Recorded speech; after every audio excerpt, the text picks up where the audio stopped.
Let us get to another middleweight matchup here as we have Aliskerov coming in at minus 270, going up against Bruno Ferreira, who comes in at plus 230. Now, starting off on the Aliskerov side of things, he is coming off of 2 straight victories, 2 of which were kind of surprising, right? Well, kind of. The Andre Muniz knockout, we know Muniz is not all that impressive or all that great in the striking realm. So to see Aliskerov get that knockout, good for him. The second fight against Jun Young Park, that one was the more impressive one. I was kind of surprised that Aliskerov was able to keep up his style of fighting over the course of 15 minutes the way that he was able to. You know, that was a fight where I really thought Park was going to be able to get some better work done on in rounds 2 and round 3, but Aliskerov showed a great gas tank, and I thought he looked a little bit better in deeper water.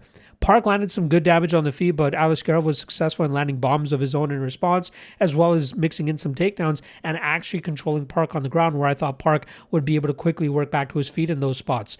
So he's definitely improving, but he just hasn't been all that active as of late, right? That's kind of weird. Obviously, he has that short notice knockout loss that he suffered at the hands of Robert Whittaker, which snapped his winning streak, but he's 33 years old now. Has 2 wins under his belt. He's trying to get some more momentum under his wings so that he can actually find himself in title contention once again. Normally, you see him leaning on the wrestling more than anything, but he has improved his hands enough to actually land some decent shots there and find some success of his own there. His training has been split between American Top Team and over there in Dagestan with Khabib's team, and it seems as though he's been leaning on the latter more so for this specific matchup. Now, this weekend, he is going up against Bruno Ferreira, who had a very solid 3-fight winning streak going into his last matchup. He was able to go out there and get a submission win over Armen Petrosian, which was very impressive. He was able to quickly work through Jackson McVeigh and submit him as well.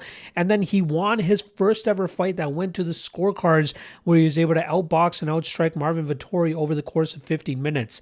Now, he started to slow down in that third, just as you would expect him to, right? This guy throws everything into his shots and does not do a great job of managing his gas tank. But luckily, he was fighting a guy that just couldn't, punch himself out of a wet paper bag, essentially, with Marvin Vettori. So Ferreira was able to stay safe in that last round, not get finished, and rely on those first 2 rounds to get the judges to score the fight in his favor. But this BJJ black belt is a guy that often relies on his heavy power in his hands or slamming opponents to the ground and not utilizing a lay and pray approach at all. This guy smashes through the guard, finds submission opportunities, finds ground and pound opportunities, and lets go with big shots to try to get his opponents out of there. Last time around, I thought he put himself into a lose-lose situation.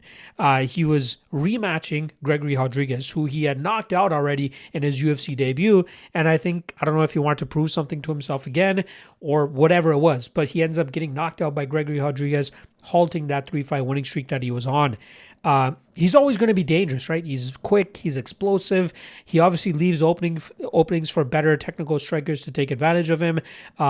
And if he can stop his takedowns as well, you can kind of telegraph what he's going to be doing on the feet and what kind of pressure he kind of comes forward with. But he's always a fun, entertaining fighter. I feel like a fighter that could end up being a UFC lifer, considering how he fights and, always being in contention for a performance bonus or a fight of the night bonus. And he's always a tough test for some of these guys looking to break through to the next level. Now, this weekend, he finds himself as a plus 230 underdog to Ikram Aliskerov, which I'm kind of surprised about, right? I thought Ikram would sit closer to like minus 200, minus 220, but people seem to love the Russian in this fight, which I kind of understand, right? He's developed his striking game a decent bit. I don't know so much to the point that he can go out there and outstrike Ferreira for 15 minutes without getting clipped and knocked out.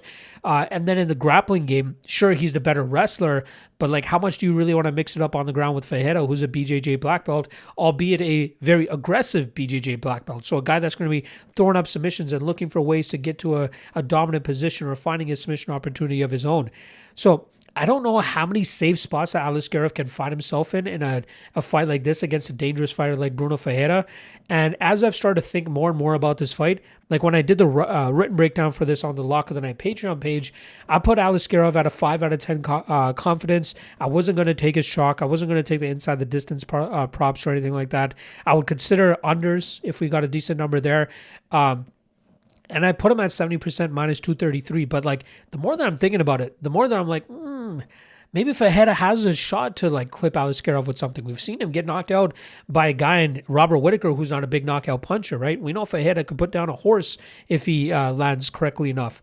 So it's possible he can find some moments of success there to cause Aliskerov some issues.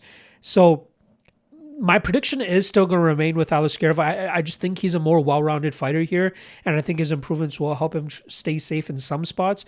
But Ferreira is more than capable of flipping the script and finding some success of his own. So to give Ferreira, less than what do you want to call it, 30% chance of clipping Aliskerov, I think is kind of off. I wouldn't be surprised by the end of the week if I end up having a small play on Ferreira because I believe in his ability to potentially catch Aliskerov with something big here. But my official prediction will be Aliskerov by knockout. I think he eventually gets either a TKO position as Ferreira starts to slow down or even clips him on the feet trying to counter that aggressive striking style of Ferreira. But I will go Aliskerov by knockout.